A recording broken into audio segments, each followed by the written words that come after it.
What's going on, students? I'm here. I'm out in the forest recording. I just thought I'd get a little change of scenery. I stepped out in my backyard. I got this huge, luscious forest back there, pretty nice behind me. I got some great lighting too. The sun is just perfect right now at 10 a.m.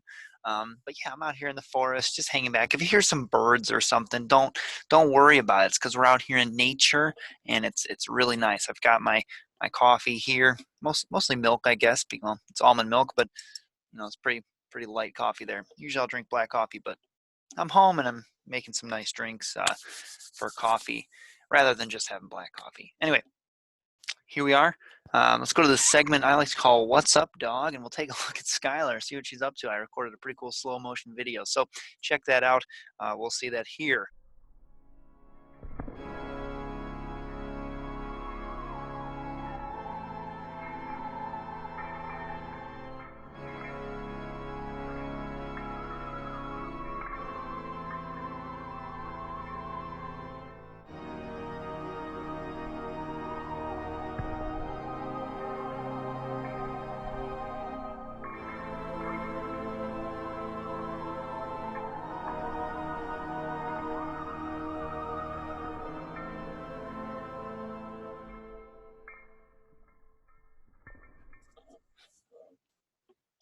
So pretty cool. She's running down, catching her toy, which I thought was pretty funny. But let's go to our IXL standings.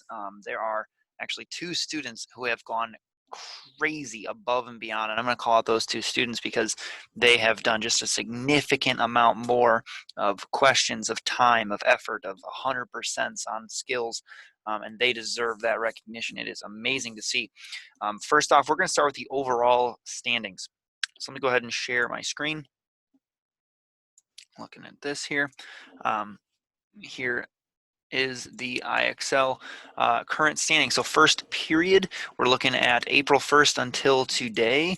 April 1st until today, the 17th, 8th grade and only 8th grade and up skills.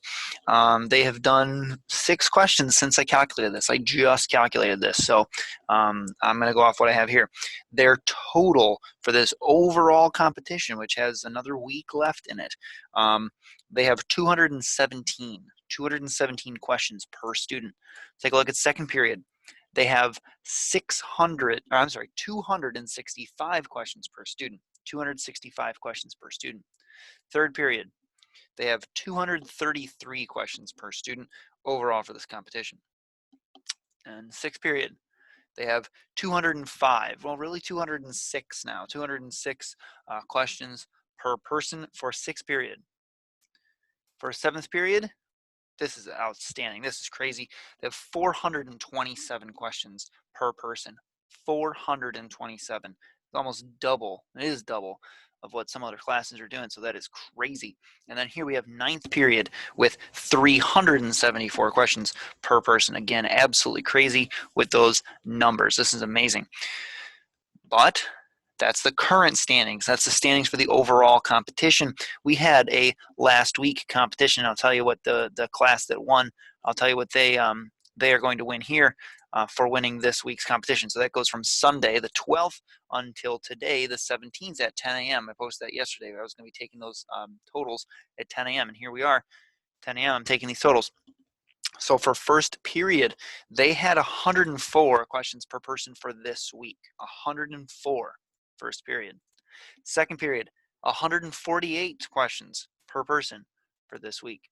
Third period, 141 questions per person for this week. 141.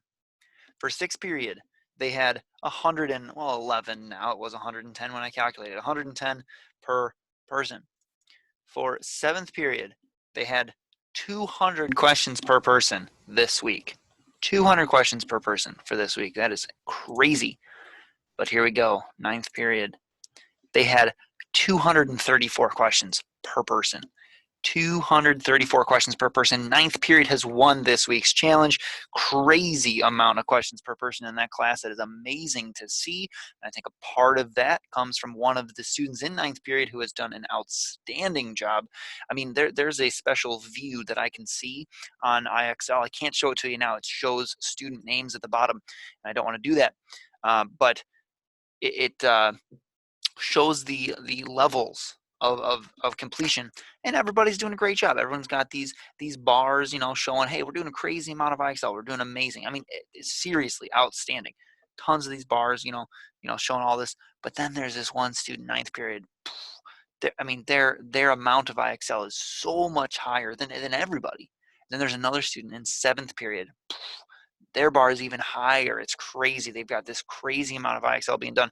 Those two students, ninth period, Casey going above and beyond, doing a crazy job. And I think that might be why ninth period won this week's challenge. And then in seventh period, we have Joyce. Joyce going crazy above and beyond, completing so much IXL, the tallest bar out of everybody. Number one student in IXL completion right there, Joyce. And then right, very close, Casey, a great job. Now, what did ninth period win? What did ninth period win for this week for getting that best IXL? Well, I want to do something that we can do now in this remote time. And so what ninth period is going to have the opportunity to do is next week, I'm going to put out a Google form. Well, today I'll put out a Google form for ninth period to start filling out. But next week, they will be able to pick a time that works for all of them. That way we can all get together in a Google Meet, and we're going to play some fun games for about a half hour, maybe an hour.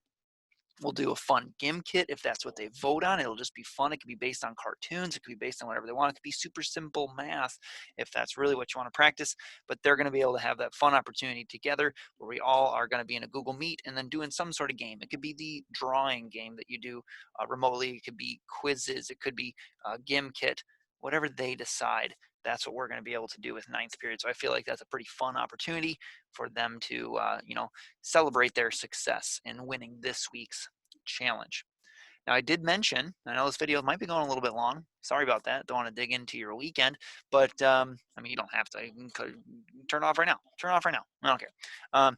The thing I told you about a little bit ago, what did the majority of students pick? Would they give up a fork? Or would they give up a spoon? Which one would you choose to give up? And let's take a look at those percentages. I've removed all student names, all other answers. We are only looking at the responses for never use a fork or never use a spoon again. And I've separated them here, so they are separated, but you can see spoons goes from 54 up to 91, and forks goes from 1 up to 53.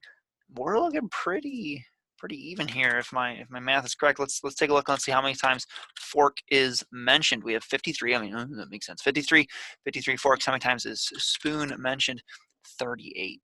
Oh, it's not so close. I thought we were going up to 100. No, we're going up to 91. So looks like forks. The majority of people said they would never use a fork again. And I don't know if I agree with that. Try to eat spaghetti with a spoon, right? However, no spoons, you can't have, I mean, you can have anything, but soup would be a little harder. Cereal would be a little harder. I have cereal all the time, and that would probably upset me if I couldn't use a spoon for cereal. So yeah, it looks like the majority of people said never use a fork again. These are your cereal and soup lovers. These 58 people. Is it 58? 53. 53 people love cereal and soup and ice cream. Think about ice cream. Oh, you could eat ice cream with a fork. You stab it and you'd be fine. I think that's everything. I think that's all that I had to share for this little update video. I don't think I took any fun videos other than that slow motion video of Skylar. I've got another one here. Check it out. I got another slow motion video of Skylar. I zoomed in a little bit more on this one. So that'll be the end of the video for today. We'll see Skylar in another slow motion video. All right. Take care. Goodbye.